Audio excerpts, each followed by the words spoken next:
Marcus Williams pulled his modest Honda Civic into the sprawling Premier Auto sales lot on a sunny Tuesday morning. The gleaming rows of luxury vehicles stretched across several acres, with price tags that made his monthly salary look like pocket change. He adjusted his simple polo shirt and jeans, knowing he didn't look like the typical customer who frequented this high-end dealership, but he had serious business to conduct here. The 28-year-old had spent years working 2 jobs, saving every penny while living in a cramped studio apartment. His finance degree and natural business acumen had finally paid off when he secured backing from a group of investors who believed in his vision. After months of negotiations, Marcus had successfully purchased Premier Auto Sales, though the current management and staff remained unaware of the ownership change. The paperwork had been handled through lawyers and corporate entities, keeping his identity hidden until he could make the official announcement. Marcus walked slowly through the lot, observing the operation he now owned. Sales representatives in crisp suits moved between customers, their smiles bright and welcoming as they approached well-dressed clientele. He noticed how they seemed to gravitate toward people stepping out of expensive cars, while giving polite but distant nods to anyone who appeared less affluent. The behavior didn't surprise him, but it confirmed what he suspected about the culture that needed changing. As he examined a silver Mercedes-Benz, Marcus felt someone approaching from behind. He turned to see a tall, stern-faced man in his 50s wearing an expensive suit and a gold name tag that read, Richard Thompson, Sales Manager. Richard's eyes quickly scanned Marcus from head to toe, taking in his casual clothing and older vehicle parked nearby. His expression shifted from neutral curiosity to barely concealed irritation. "Excuse me, but I don't think you understand what kind of establishment this is," Richard said, his voice carrying an unmistakable tone of condescension. "These vehicles start at $40,000 and most of our inventory is significantly higher. Perhaps there's a used car lot down the street that might be more suitable for your budget range." Marcus remained calm, though he felt a familiar sting of discrimination he'd experienced countless times throughout his life. He had anticipated this moment, knowing that his appearance would likely trigger exactly this type of response. "I'm just looking around," he replied politely. "I'm interested in seeing what you have available." Richard's jaw tightened. "Look, son, I've been in this business for 25 years and I can spot someone who's wasting time from a mile away. You're clearly not our target demographic. These cars require serious financing, excellent credit, and substantial down payments. I'm trying to save us both some time here." Other customers in the area began to notice the exchange, some stopping to watch the unfolding confrontation. Marcus could see sales representatives whispering among themselves, while a few customers looked uncomfortable with the manager's openly hostile tone. The situation was escalating exactly as Marcus had feared it might, but he decided to give Richard one more opportunity to change course. "I understand your concern," Marcus said, maintaining his composure, "but I'd still like to look at some vehicles. I'm particularly interested in your luxury SUV selection." He gestured toward a row of high-end vehicles that carried 6-figure price tags. Richard let out a harsh laugh that caught the attention of everyone within earshot. "Are you serious right now? Do you have any idea what those cost? The insurance alone would probably exceed your monthly income. This isn't a museum where you can just wander around touching things you can't afford. This is a business, and I won't have you disrupting our operations or making our legitimate customers uncomfortable." The manager's voice had grown louder, drawing even more attention from across the lot. Marcus noticed that several employees had stopped their activities to watch the scene unfold, while customers began pulling out their phones to record what was clearly becoming a heated confrontation. The irony of the situation wasn't lost on him. He was being ejected from his own business by an employee who had no idea who he was addressing. Marcus felt the weight of the moment. He could reveal his identity right now and watch Richard's face transform with shock and embarrassment, but something told him to let this play out further. He wanted to see exactly how far his manager would go, and more importantly, he wanted to witness how the other employees would react.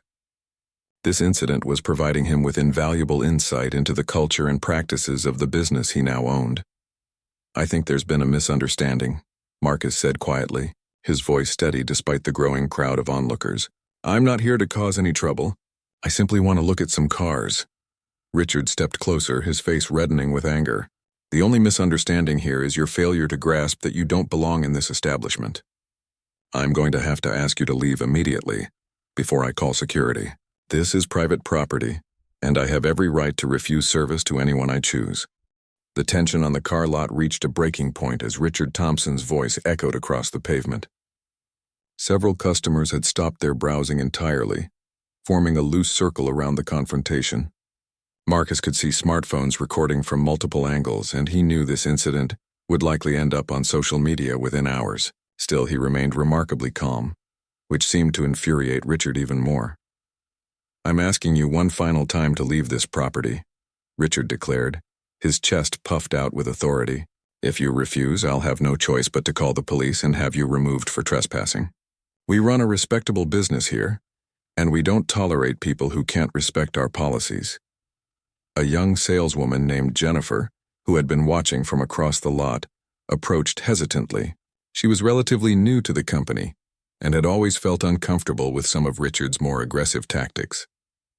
"Mr. Thompson," she said quietly, "maybe we could just let him browse? He hasn't caused any actual problems." Richard whirled around to face her, his eyes blazing. "Jennifer, you're new here, so let me educate you about how this business works. We don't waste time on people who can't afford our merchandise. It's not discrimination, it's good business sense. This man clearly doesn't belong here, and I won't have him disrupting our operations or bothering our real customers." Marcus watched the exchange with growing interest. He was learning more about his company's culture in these few minutes than months of reports could have revealed. The way Richard dismissed his employee's reasonable suggestion showed a pattern of behavior that likely extended far beyond this single incident. "I appreciate your position," Marcus said to Jennifer, acknowledging her attempt to defuse the situation. "But I don't want to cause any problems for you." He turned back to Richard.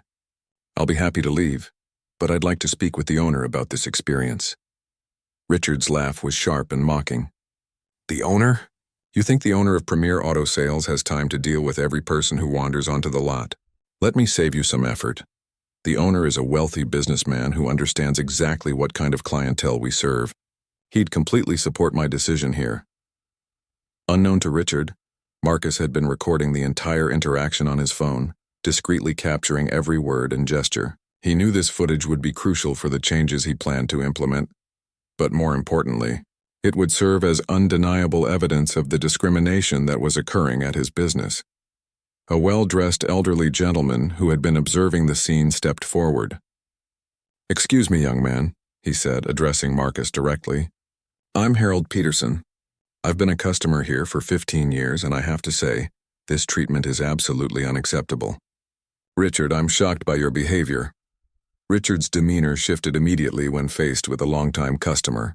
"Mr. Peterson, I appreciate your concern, but you don't understand the full situation.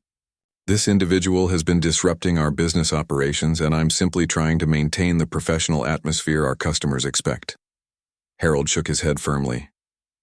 "I've been standing here for 10 minutes, and all I've seen is a polite young man trying to look at cars while being treated with complete disrespect. This isn't the Premier Auto Sales I know and trust." More murmurs of agreement came from other customers who had witnessed the exchange. Marcus realized that Richard's behavior wasn't just affecting him, it was creating a negative experience for everyone present. The manager's aggressive tactics were backfiring, turning potential supporters into critics. Richard's face grew even redder as he realized the crowd wasn't supporting his actions. "This is ridiculous," he muttered. "I've been managing this lot for 8 years, and I know how to handle situations like this. I don't need customers telling me how to do my job." A younger customer stepped forward, still recording on his phone. "Dude, this is going straight to social media. This is exactly the kind of discrimination that goes viral. You're making your dealership look terrible." The comment seemed to strike a nerve with Richard, who suddenly seemed to realize the potential consequences of his actions. However, instead of backing down, he doubled down on his position. "I don't care about social media," he declared loudly. "I care about running a legitimate business without troublemakers disrupting our operations." Marcus decided it was time to escalate the situation in a different direction. "I understand your position, Mr. Thompson. However, I think you should know that I've been recording this entire interaction, and I plan to share it with the appropriate authorities and media outlets. Your behavior today represents a clear case of discrimination." Richard's confidence wavered for just a moment. But then he regained his composure. "Record whatever you want," he said dismissively. "Any investigation will show that I was simply protecting my business and customers from an unwanted disturbance. Now, are you going to leave voluntarily, or do I need to call security?" The standoff had reached a critical moment.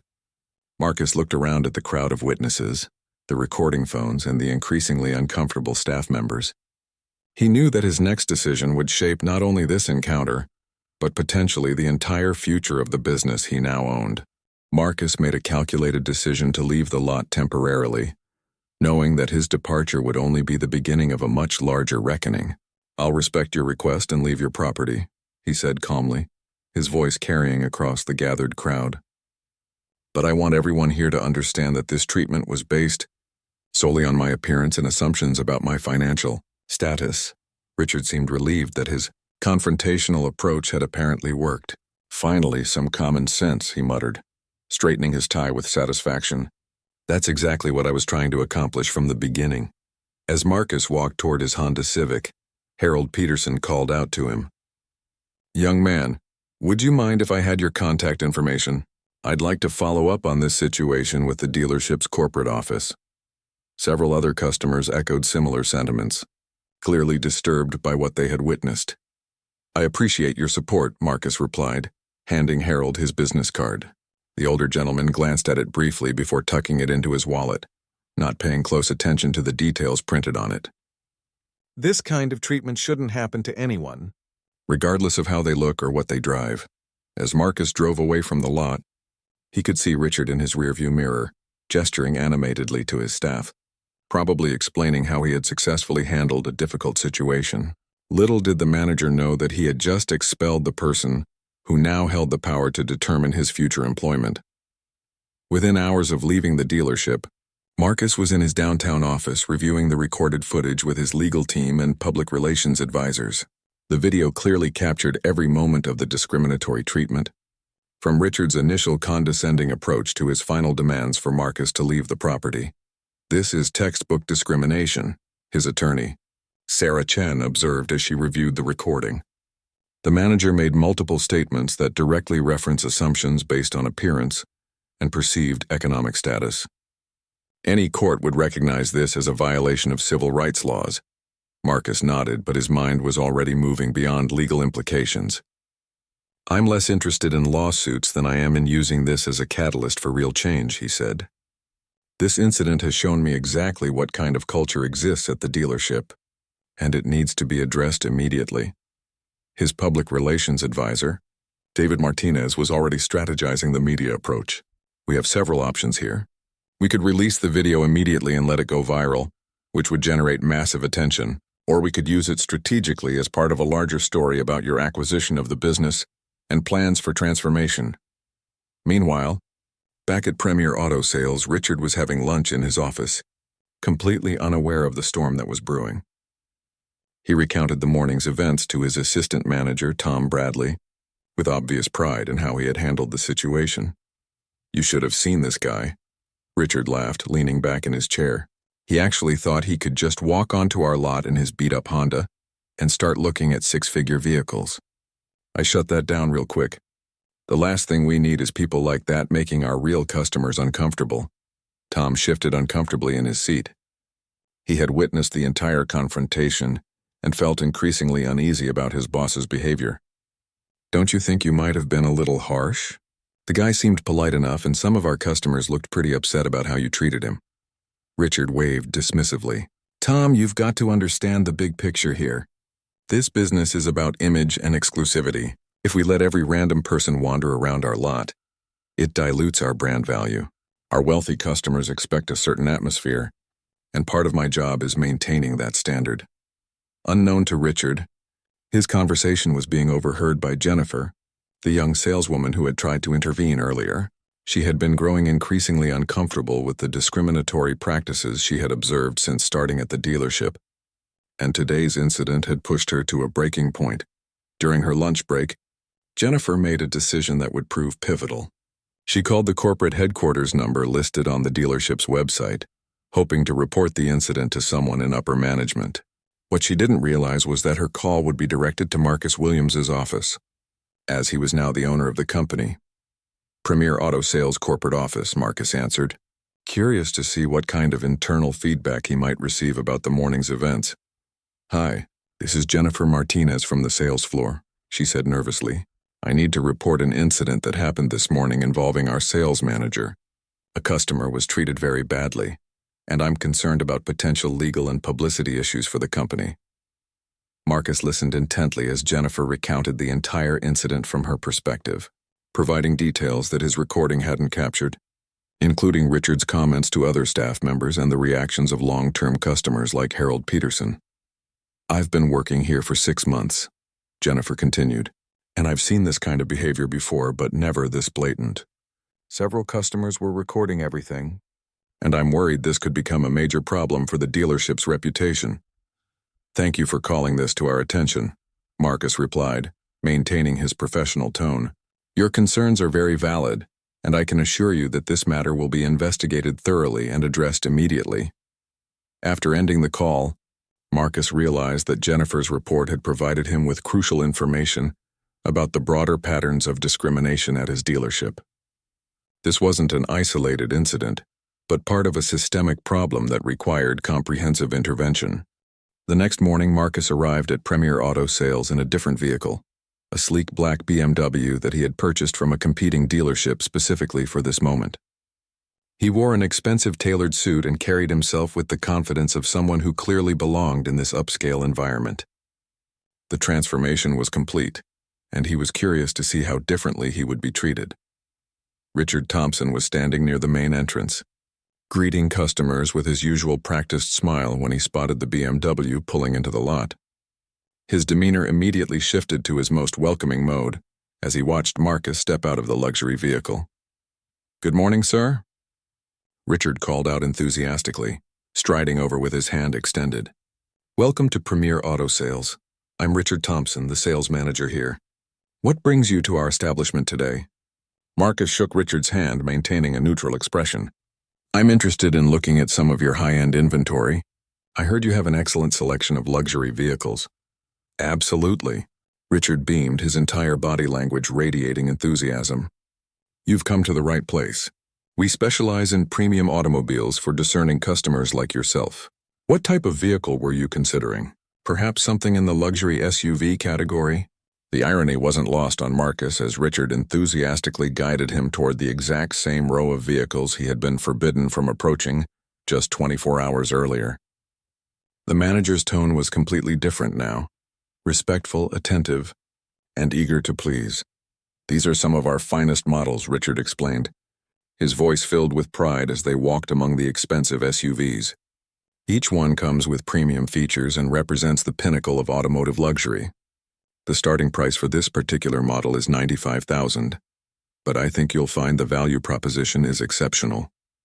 Marcus nodded thoughtfully, playing his role perfectly. The price isn't a concern, he said casually.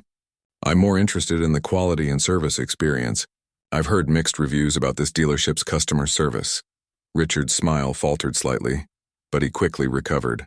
I can assure you that our customer service is second to none, he said firmly. We treat all of our valued customers with the utmost respect and professionalism. Perhaps you spoke with someone who had unrealistic expectations or wasn't quite our target demographic.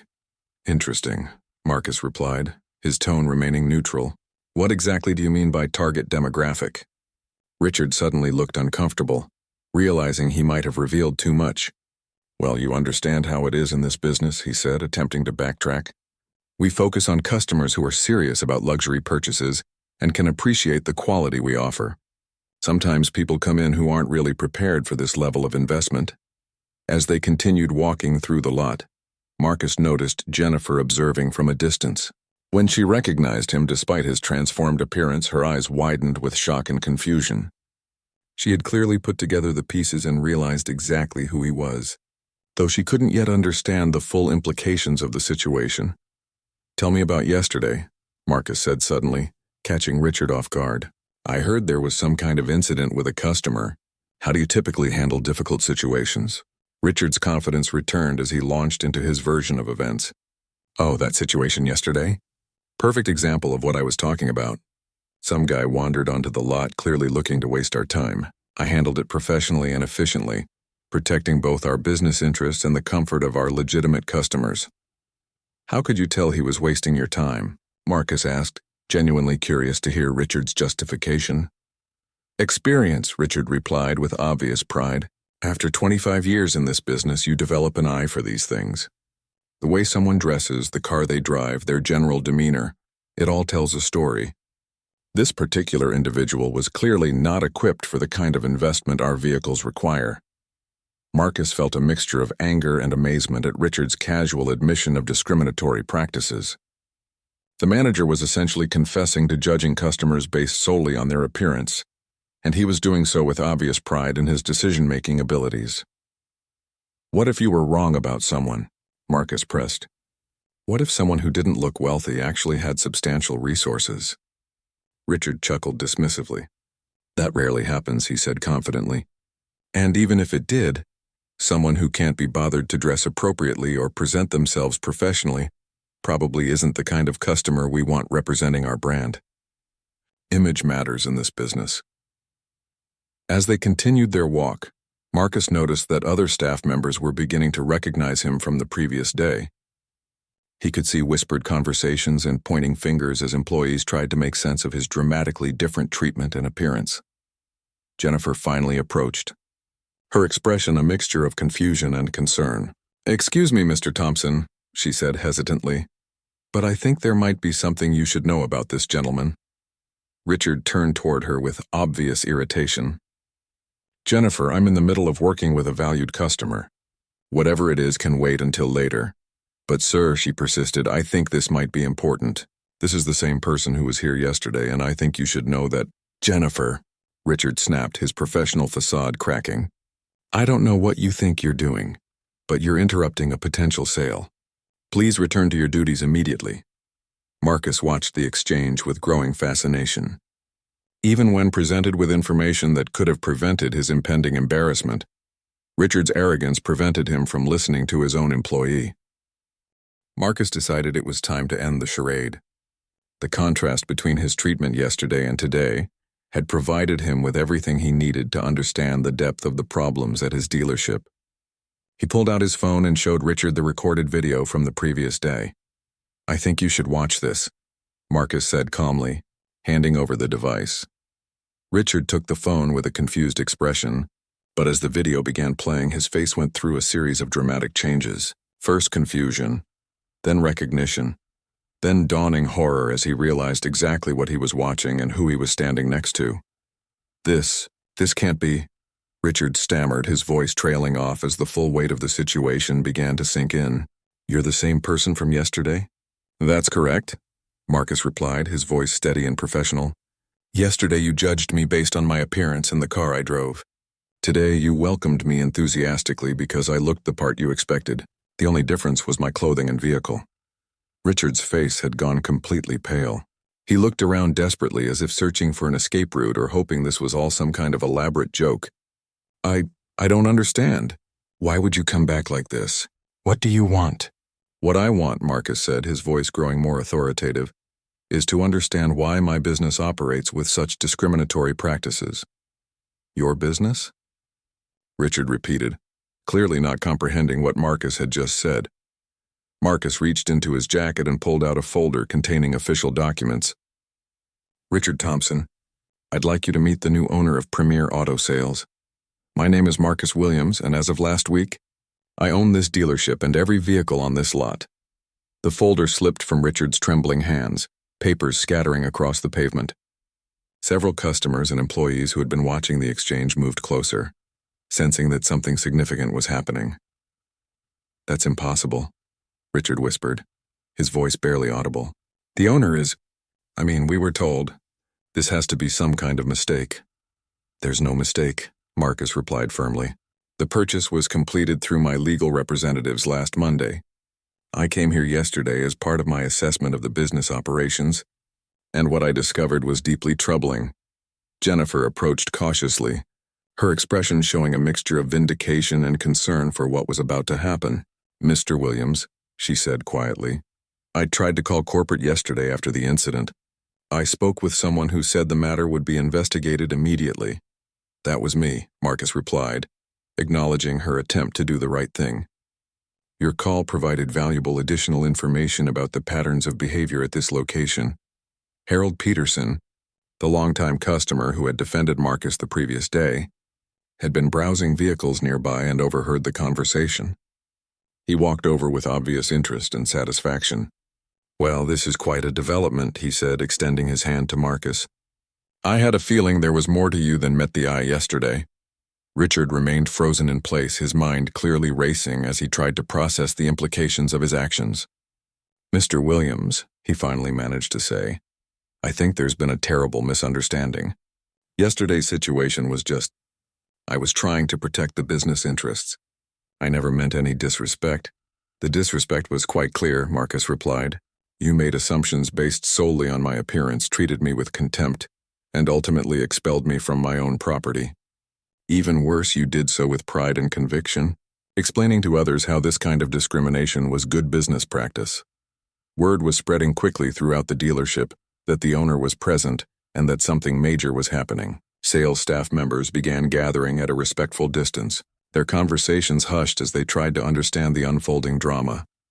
I can explain everything, Richard said desperately, his professional composure completely shattered. The pressure to maintain standards, the competitive nature of luxury sales, the expectations from corporate. I was just trying to do my job effectively. Marcus shook his head. Your job was to treat all potential customers with respect and professionalism. Instead, you created an environment where discrimination is not only accepted, but celebrated. You boasted about your ability to identify undesirable customers based on their appearance. The situation had drawn the attention of several customers who remembered the previous day's incident. Many of them had their phones out, recording this dramatic reversal of fortune. Marcus realized that this confrontation would likely generate as much social media attention as yesterday's discrimination had. What happens now? Richard asked, his voice filled with resignation as he began to accept the reality of his situation. Marcus looked around at the gathered crowd of employees and customers. Now we have a conversation about the future of this business and whether there's a place in it for managers who practice discrimination, he said loudly enough for everyone to hear. Marcus addressed the growing crowd of employees and customers with calm authority. I want everyone to understand what happened here over the past 2 days. Yesterday, I was treated with discrimination and contempt based solely on my appearance. Today, I was welcomed enthusiastically because I looked the part of a wealthy customer. This kind of behavior is not only morally wrong, but also terrible for business. Richard stood frozen as Marcus continued speaking, his career and reputation crumbling before his eyes. Several employees nodded in agreement, clearly relieved that the discriminatory practices they had witnessed were finally being addressed by someone with the authority to make changes. Richard, Marcus said, turning his attention back to the disgraced manager, your employment with this company is terminated immediately. Your actions yesterday violated basic civil rights principles and created a hostile environment for both customers and staff. This behavior has no place in any business I own. The finality of those words hit Richard like a physical blow. Please, he pleaded, his voice breaking. I've worked here for 8 years. I have a family, a mortgage. I made a mistake, but I can change. I can learn from this. Marcus felt a moment of sympathy for Richard's personal situation, but he remained firm in his decision. Your actions weren't a momentary mistake, he replied. They were part of a deliberate pattern of discrimination that you practiced with pride. You bragged about your ability to judge customers based on their appearance and defended your behavior, even when confronted by other customers. Jennifer stepped forward, her confidence growing as she realized the toxic environment was finally being addressed. Mr. Williams, she said, I want you to know that several of us have been uncomfortable with these practices for a long time. We've tried to treat all customers fairly, but the pressure from management made it difficult. That culture ends today, Marcus declared.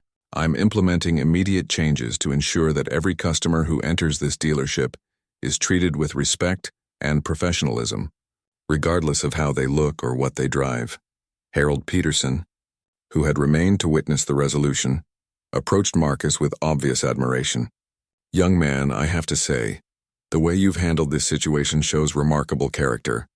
You could have simply fired him privately, but instead you've created a teachable moment for everyone here. Marcus nodded appreciatively. This isn't just about punishment, he explained. It's about transformation. I want this dealership to become a model for inclusive customer service in the automotive industry. As Richard began clearing out his office, escorted by security, Marcus gathered the remaining staff for an impromptu meeting. I know this has been a shocking day for everyone, he began, but I want you to understand that positive changes are coming. We're going to implement new training programs focused on inclusive customer service and fair treatment for all. Tom Bradley, the assistant manager who had witnessed Richard's discriminatory behavior, raised his hand tentatively. Mr. Williams, what can we do to help rebuild the culture here? Some of us knew what was happening was wrong, but we didn't know how to address it. Speaking up like Jennifer did is exactly the right approach, Marcus replied. I'm establishing an open-door policy where any employee can report concerns directly to me without fear of retaliation. We're also implementing regular diversity and inclusion training for all staff members. Over the following weeks, Marcus's story began spreading through social media and local news outlets. The video of his discriminatory treatment, combined with the dramatic revelation of his identity as the new owner, went viral and sparked conversations about prejudice and assumptions in business settings. The dealership underwent a complete cultural transformation under Marcus's leadership. He hired a diverse management team, implemented comprehensive anti-discrimination policies, and established community outreach programs to build relationships with customers from all backgrounds. 6 months later, Premier Auto Sales had become one of the most successful dealerships in the region, with customer satisfaction scores reaching record highs. The inclusive environment Marcus created not only eliminated discrimination but also dramatically improved business performance, as customers felt welcomed and respected regardless of their appearance or background. Richard Thompson, meanwhile, struggled to find employment in the automotive industry. Word of his discriminatory practices had spread throughout the professional community, and most reputable dealerships refused to hire someone with his reputation. The incident served as a powerful reminder that actions have consequences and that treating people with dignity and respect is not only the right thing to do but also essential for long-term success. Marcus's experience became a case study in business schools and corporate training programs, illustrating how hidden bias can harm both individuals and organizations. His transformation of Premier Auto Sales proved that creating an inclusive environment isn't just about fairness. It's about building a stronger, more successful business that serves all customers effectively.